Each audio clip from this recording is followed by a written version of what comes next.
Conceive, believe, achieve. This is former UFC middleweight champion of the world, Michael Bisping. Paddy the Baddy here. You're listening to Combat Sports UK. And you're watching Combat Sports UK. Lewis Glover for Combat Sports UK here with number 15 ranked UFC flyweight Miranda Maverick, who takes on Jasmine Jasudavicius at UFC 289. Thanks for taking the time. How are you doing? I'm doing good. Thanks for having me. Yeah, thank you so much for making the time. The UFC returns to Canada after a long time away. It's going to be an incredible atmosphere. And I believe this is your first fight, especially professional, in Canada. How excited are you to perform there? I'm really excited. This is only my second fight ever, not in the US. My first one was Abu Dhabi with my debut in the UFC.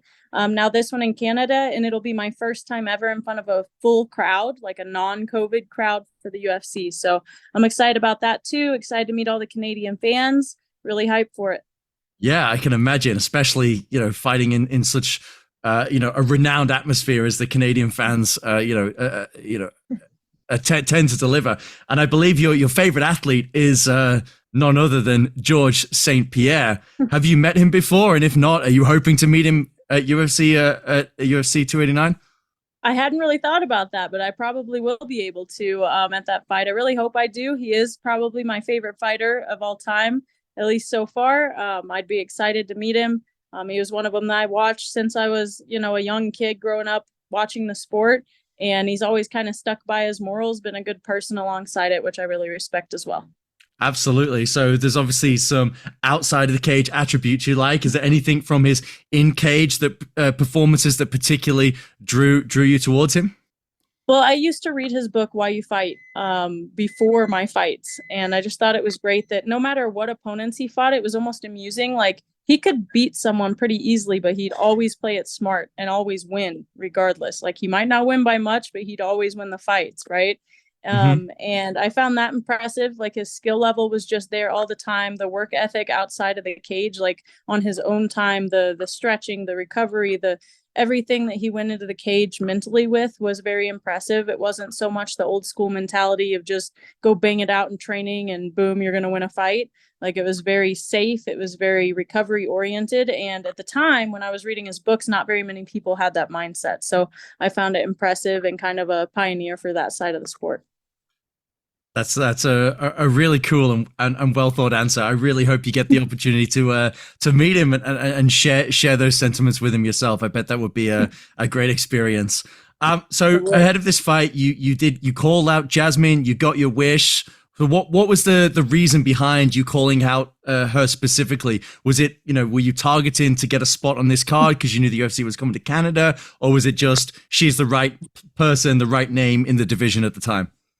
I was looking for any name, to be totally honest with you. Anyone that impressed, that looked like it would give me a challenging fight, I was looking at. I had already went through pretty much all the names in the top 15. Either they were already matched, or, matchmaker had said, no, that's not going to work, or the dates weren't going to work, or they were hurt, or whatever else. And I just went down the line. There was Molly, that didn't happen. There was JoJo, that didn't happen. And I was like, hey, I just watched that fight. It looked pretty impressive. Thought she looked good. She has quite a bit of hype behind her for whatever reason, has the Canadian fan base behind her. And I thought, let me message her, see if she wants to have this fight. And we've both been pretty respectful towards each other. I'm excited to have the fight. She has had an impressive run in the UFC. She looks good. And she's coming up, and this is kind of her opportunity. If she wants my spot, she can have it, but she's not going to get it. Okay. So you're definitely confident. So what do you see, I guess, in the matchup that makes you feel confident? Where do you see yourself having the most advantages ahead of this fight? She's used to kind of being the one that pushes forward. You see that a lot. Like, she puts people against the cage a lot. I've been working on that nonstop. That's been a weakness in the past, and I'm sure she'll try to exploit that. Ever since the Maycee Barber fight, really, when she held me against the cage for part of round 3, that hasn't been a problem for me. I've been focused on that a lot within my training. I've been going a lot against a lot of training partners that are much larger than me and working on it. I think that's the one spot where she has the opportunity to beat me, is just making it a boring grind fight against the cage. And I think my strength is going to be way more than she expects. I think my striking is going to be faster, more powerful, much more versatile than her own. And I don't see her fighting any grapplers, really. And I think she's going to be really surprised about how little her grappling works against a grappler as well, which is me. All right. So I know you're not looking past Jasmine. It was a name you mentioned there in Maycee Barber. Obviously, you guys have fought before. It was a very controversial decision. Where you guys both find yourself in the division right now, I know with a win you'll be looking up. Is that a fight you want to get back sooner rather than later, or are you just taking it one fight at a time, see what the UFC delivers you? I've been trying to get that fight back since the day it happened. She's already turned down 2 rematches, or at least the matchmakers have for her, and said that's not going to happen. One was a short notice and they canceled the whole fight together. And I was like, all right, fine. And I can't remember the other time, but I've also asked for it before. I was going to ask for it after this fight and really kind of push the envelope, but now she has a fight scheduled for July, which is very convenient for her. But I do hope that fight happens eventually. But if I was her, I wouldn't want the fight either. You know, what benefit is it for her? She already lost once and she probably knows that. And I've been doing nothing but improving since. All right. Yeah, fair enough. I mean, I'm sure the two of you are destined to clash at some point in the future, whether it's this year, whether it's a little later when you're both ranked a little higher, but I'm sure fans would be very excited to see that matchup once again. Mm-hmm. Now, moving away from the cage a little bit, I know you're an artist as well as a fighter, and you have an entire business set up selling your artwork. And I'm really, on paper, these are two, I guess you polar opposites, right? Cage fighter, nice, relaxed artist, and I guess they don't really, from the outside, seem to fit together. But how does your fighting and your art complement each other in your life, and really, how does that all fit together for you? There's a lot of ways. I'd say one of them is that they're polar opposites. I have a lot of stress that builds up for me. I train, I work really hard every day, and the drawing is like a way for me to just kind of have my peace, sit down, relax, be all alone, and just focus my mind. I like drawing. I enjoy it. The fact that I can make money at the same time is pretty ideal, but I started doing it when I was 11 years old, and my family saw my drawing and they were like, what, you can draw? Try that again, do it again. Because I had to do a self-portrait thing for school. And they were like, just trace it and then try to shade it in. It was not supposed to look good, really. And I was like, you know what? I'm not going to trace it. And I tried my best to freehand, and I shaded with a mechanical pencil of all things. And it looked just like me. To this day, I could show somebody and they'd be like, yeah, that's obviously you. And I'm like, yep, I did pretty good. And I was 11 and I started drawing celebrities and random people. Then I got myself a little drawing kit and really sat down and tried.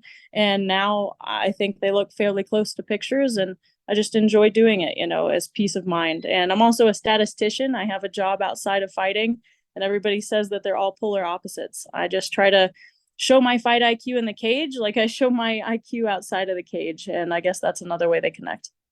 Yeah, fair enough. Yeah, your drawings are fantastic, and as someone who is potentially the most hopeless artist on the planet, it's really impressive to see. I'm forever a disappointment to my mother, who was a tremendous artist, and I failed high school art with a it was a nightmare. It was a nightmare. Anyway, moving swiftly on, I also know that you're a bit of a pro wrestling fan, and you've been doing some training in that field. So, kind of big news in the combat sports entertainment world. What were your thoughts when Endeavor has acquired WWE, and what does that mean for you moving forward, especially with the relationship now between the UFC, WWE? Just talk to me a little bit about that. It's exciting that they're under the same umbrella. I think the goal would be the same regardless. For me, I did it for a couple months. I'm not doing it right now just because I talked to coaches, my family. I was getting a little hurt from training it and doing my training. I mean, I was doing 35 hours a week of training. It's just not good on the body. And pro wrestling, I will say, I have gained so much more respect than I had for it even initially. I knew it was hard. But man, the bumps that they take, and that floor is not as soft as you would think it is. It hurts so bad.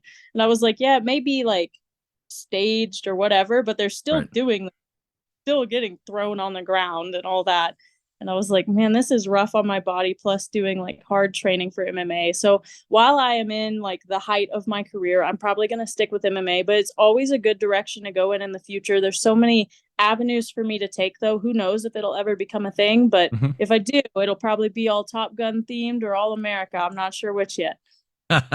Great themes to roll down. And Miranda, you've been very gracious with your time. It's been a pleasure speaking with you. And my last question for you is, have you seen Guardians of the Galaxy 3 yet?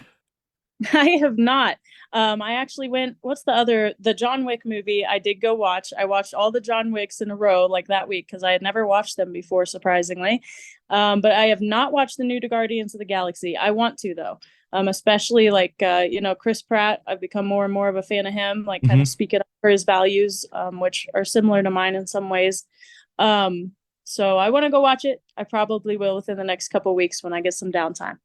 Well, A, it's a great film. I'm sure you'll love it. And B, I'm sure you'll get a chance to meet Chris Pratt as well, because he's a huge fan of the UFC and he's always there around. So I hope you get the opportunity to meet him and GSP in the coming months. I hope so too. Thank you very much. Yeah, thank you. I'll give the last word to you. If there's anyone you want to shout out, sponsors, social media, please, the floor is yours. Thank you very much. If you guys want to check me out, it's Fear the Maverick on Twitter, on Instagram. You can find me on Facebook and my website if you want to check out some cool gear. I got t-shirts, hoodies, hats, autographed pictures, you name it. You can go to fearthemaverick.net. Hope to see you guys all tuning in to the fight, UFC 289 in Canada. Awesome. Thank you so much, Miranda. We wish you the best of luck in your upcoming fight. Thank you very much.